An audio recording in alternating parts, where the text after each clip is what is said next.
جو بندہ اچھا خواب دیکھے اس کو کیا کرنا چاہیے؟ سب سے پہلے اللہ کا شکر ادا کرے۔ جس بندے کو اچھا خواب آئے، خوبصورت خواب آئے، مثال کے طور پہ بندہ بیت اللہ میں گیا ہے، آب زمزم پیا ہے، قرآن کی تلاوت کر رہا ہے، کسی عالم دین سے ملا ہے، یہ ایسے ہیں جو ہر بندہ سمجھتا ہے کہ یہ خواب جو ہے نا اچھے ہیں۔ حالانکہ کچھ خواب ایسے ہیں کہ جو دیکھنے میں اچھے نہیں ہیں لیکن ان کی تعبیریں بہت اچھی ہیں، میں ان کی بات نہیں کر رہا، وہ تو خواب آنے پر جب پوچھتے ہیں معبرین سے تو ان کا پتہ چل جاتا ہے،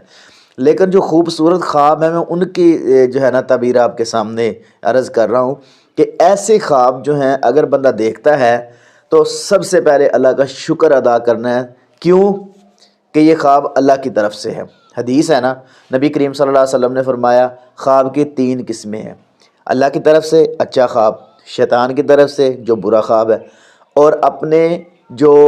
احوال ہیں جو بندہ دن میں کرتا ہے یا جب سوتا ہے اس کو اپنے کام کاج جو ہیں وہ آ جاتے ہیں، کچھ طبیعت کی وجہ سے، معدے خراب ہونے کی وجہ سے، کوئی بیماری کی وجہ سے بھی خواب جو ہے نا وہ ہوتے ہیں، وہ سارے اپنے احوال میں ہی آتے ہیں۔ تو اس حدیث سے بھی پتہ چلتا ہے کہ اچھا خواب جو ہے وہ اللہ کی طرف سے، اس لیے اللہ کا شکر ادا کرنا ہے۔